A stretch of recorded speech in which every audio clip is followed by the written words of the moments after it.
आज 6 मार्च 2026 इराणवर अमेरिका आणि इस्रायलच्या संयुक्त हल्ल्याला 7 दिवस पूर्ण झालेत. हे युद्ध 28 फेब्रुवारी 2026 रोजी सुरू झालं, जेव्हा अमेरिकेने ऑपरेशन एपिक फ्युरी आणि इस्रायलने ऑपरेशन रोरिंग लायन या नावाने मोठ्या प्रमाणावर हवाई हल्ले सुरू केले. या हल्ल्यांचा मुख्य उद्देश स्पष्ट आहे: इराणचा बॅलिस्टिक क्षेपणास्त्र कार्यक्रम, अणुसुविधा, लष्करी नेते आणि सुरक्षा यंत्रणा नष्ट करणे, जेणेकरून इराणला भविष्यात अण्वस्त्रे मिळू शकणार नाहीत आणि त्याची प्रादेशिक धमकी कमी होईल. याबद्दल सविस्तर जाणून घेऊयात. नमस्कार, मी अनीस आणि तुम्ही पाहताय ऑनलाईन नेता. पहिल्या 72 तासात अमेरिका आणि इस्रायलने 1700 पेक्षा अधिक लक्ष्यांवर हल्ले केले. यात तेहरान, इस्फहान, कुम, करज, नतांज आणि फोर्डो यांसारख्या शहरांवर दिवस रात्र हवाई कारवाया करण्यात आल्या. या हल्ल्यांमध्ये इराणचे सर्वोच्च नेते आयातुल्ला अली खामेनी तसेच इस्लामिक रिव्होल्युशनरी गार्ड कॉर्प्सचे अनेक वरिष्ठ अधिकारी मारले गेले.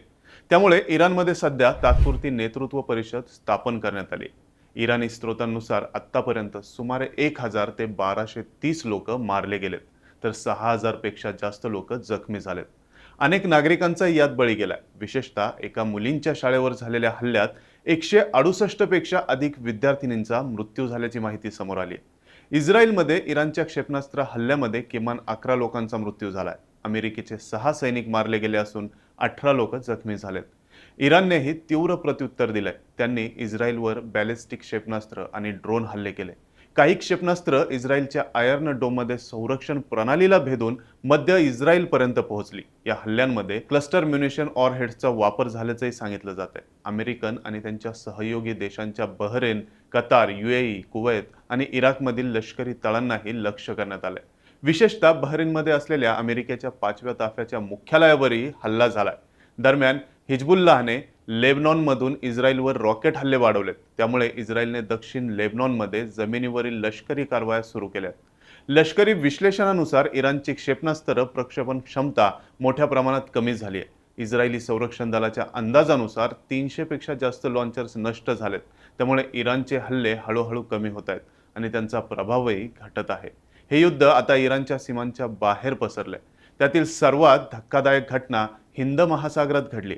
4 मार्च रोजी अमेरिकन पाणबुडीने श्रीलंकेच्या दक्षिण किनाऱ्यापासून सुमारे 40 नॉटिकल मैल अंतरावर इराणी फ्रिगेट इरिसडेनाला MK48 टॉर्पिडोने बुडवले. ही युद्धनौका भारतीय नौदलाच्या मिलन 2026 सराव आणि विशाखापट्टणममधील फ्लीट रिव्ह्यूमध्ये सहभागी झाल्यानंतर परत जात होती. या जहाजावरील 180 कर्मचाऱ्यांपैकी 87 जण मारले गेलेत. 32 जणांना वाचवण्यात आलंय, तर 61 जण अद्याप बेपत्ता आहेत. श्रीलंकेच्या नौदलाने बचाव कार्य केलंय. दुसऱ्या महायुद्धानंतर अमेरिकन पाणबुडीने एखाद्या शत्रूच्या युद्धनौकेला टॉर्पिडोने बुडवलेली ही पहिली घटना मानली जाते. ही घटना भारताच्या प्रभाव क्षेत्रात आणि श्रीलंकेच्या विशेष आर्थिक क्षेत्रात घडल्यामुळे त्याकडे घुसखोरी म्हणून पाहिलं जात आहे.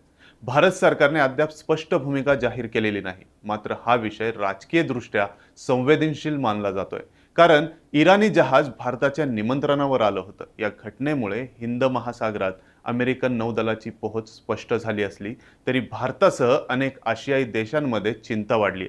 युद्ध आता अणुधमकीच्या उंबरठ्यावर पोहोचलंय. इराणने इशारा दिलाय की जर अमेरिका आणि इस्रायलने सत्ता पालटाचा प्रयत्न केला तर ते इस्रायलचा दिमोना अणुसुविधेवर हल्ला करू शकतात.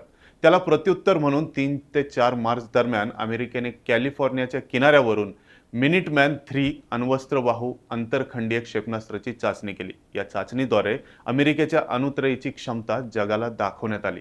विश्लेषणानुसार नतांज, फोर्डो आणि पार्चिन या सुविधांवर झालेल्या हल्ल्यांमुळे इराणचा अणु कार्यक्रम मोठ्या प्रमाणात मागे पडलाय. आंतरराष्ट्रीय अणुऊर्जा संस्थेच्या मते किरणोत्सर्गाचा मोठा परिणाम झालेला नाही. मात्र इराणची युरेनियम संवर्धन क्षमता काही महिन्यांसाठी प्रभावित होऊ शकते. हे युद्ध इराणला अण्वस्त्र विकसित करण्यापासून रोखण्याच्या उद्देशाने सुरू झालेलं असलं तरी ते सत्ता बदलाच्या दिशेने जाऊ शकते. जरी अमेरिका आणि इस्रायल अधिकृतपणे ते नाकारत असले तरी याचे परिणाम गंभीर आहेत. होर्मुझच्या समुद्रधुनीवरील धोक्यामुळे जागतिक तेलाच्या किमती मोठ्या प्रमाणात वाढल्यात. त्यामुळे ऊर्जा पुरवठा विस्कळीत झाला असून महागाई वाढण्याची आणि जागतिक आर्थिक वाढ मंदावण्याची शक्यता आहे. इस्रायलमध्येही आर्थिक नुकसान प्रचंड आहे. दर आठवड्याला सुमारे $2.93 अब्ज इतका तोटा होऊ शकतो. शाळा बंद आहेत. राखीव सैनिकांना बोलावण्यात आलंय. मध्य पूर्वेतून निर्वासितांचा ओघ वाढतोय आणि संयुक्त राष्ट्रांनी तणाव कमी करण्याचे आवाहन केलंय. अमेरिकेत काँग्रेसमध्ये युद्ध अधिकार ठरावावर चर्चा सुरू आहे. डोनाल्ड ट्रम्प यांनी सांगितलंय की हे लष्करी अभियान 4 ते 5 आठवडे चालू शकते. तर संरक्षण मंत्री पीट हेक्सेथ यांनी मात्र म्हटलंय की आम्ही निर्णायक विजयाच्या दिशेने जात आहोत. हे युद्ध आता केवळ मध्य पूर्वेत मर्यादित राहिले नाही, ते हिंद महासागरापर्यंत, गल्फ देशांपर्यंत आणि अणुधमकीपर्यंत पोहोचलंय. एका बाजूला रक्तपात सुरू आहे, तर दुसऱ्या बाजूला जागतिक अर्थव्यवस्था डळमळतायत. तेलाच्या किमतीत वाढ, शेअर बाजारातील अस्थिरता आणि पुरवठा साखळीतील अडथळे यामुळे शांतता परत येईल का, की मोठ्या युद्धाची सुरुवात ठरेल? इराणमध्ये सत्ता बदल होईल की देश आणखी आक्रमक होईल? याचे उत्तर फक्त वेळच देऊ शकते. याबद्दल तुमचं मत कमेंटमध्ये नक्की सांगा आणि पाहत रहा ऑनलाईन नेता.